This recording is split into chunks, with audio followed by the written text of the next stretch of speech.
E você tem que tomar muito, muito cuidado quando você for fazer esse tipo de pedido, tá?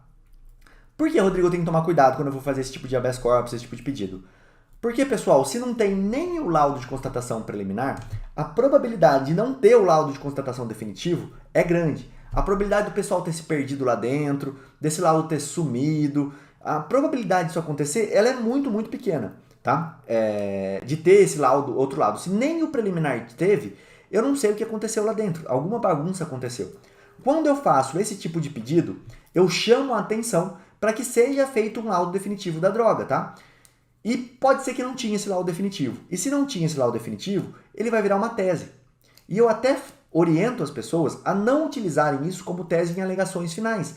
Utilizarem isso como tese em apelação, falando que não havia materialidade do delito. E aí eu fui questionado em duas coisas muito interessantes. A primeira delas, nulidade de algibeira. Ou seja, a nulidade de algibeira, ela é ilegal, vamos dizer assim, e ela acontece quando você deixa para alegar a nulidade em um momento mais favorável a você. Só que a gente tem que lembrar que, primeiro, a gente está no direito penal. Se a nulidade for uma nulidade absoluta, eu posso alegar ela quando eu quiser. Não tem problema nenhum, não teria essa algibeira. Eu posso alegar quando eu quiser essa nulidade, tá? Se ela fosse uma nulidade relativa, aí sim teria esse problema. Mas como ela é absoluta, não tem tanto esse problema. E número 2, eu não sou obrigado a alertar o juiz na minha alegação final que não existe um laudo que comprove a materialidade. Eu não sou obrigado a isso.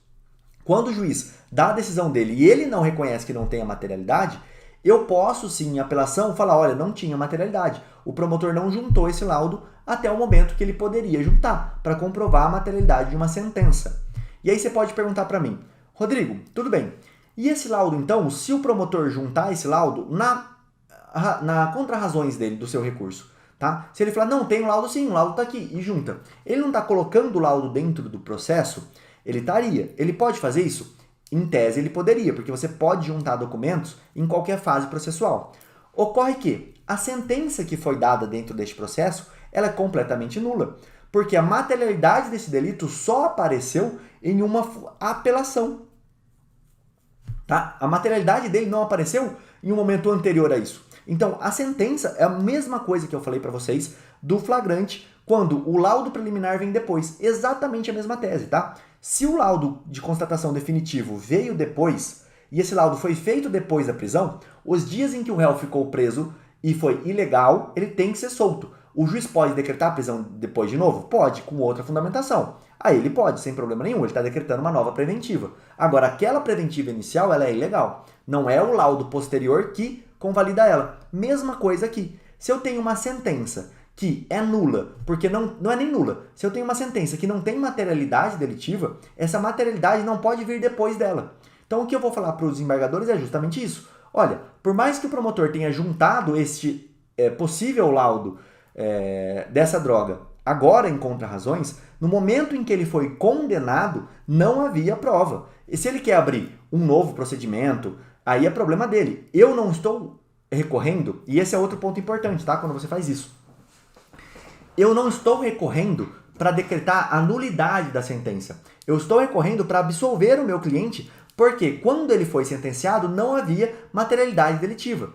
Então, eu não estou devolvendo para o tribunal a matéria de nulidade. Tá? O que eles podem falar é, olha, essa aqui é uma nulidade absoluta, então eu vou decretar a nulidade da sentença. Volta todo o processo para que seja feito tudo de novo. E aí o promotor vai ter que juntar esse laudo pericial lá no processo. Isso pode acontecer? Pode, mas olha o rolo só que deu, tá?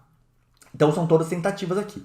Beleza? Era isso que eu queria falar para vocês. Cuidado, então, com esses pedidos. Você vai ter que pensar junto com o seu cliente o que vale mais, ou então sozinho, tecnicamente, né? O que vale mais? A liberdade dele neste primeiro momento ou uma tentativa de absolvição futura? Porque esse laudo pode aparecer, tá? O laudo definitivo pode aparecer no processo, sem problema nenhum.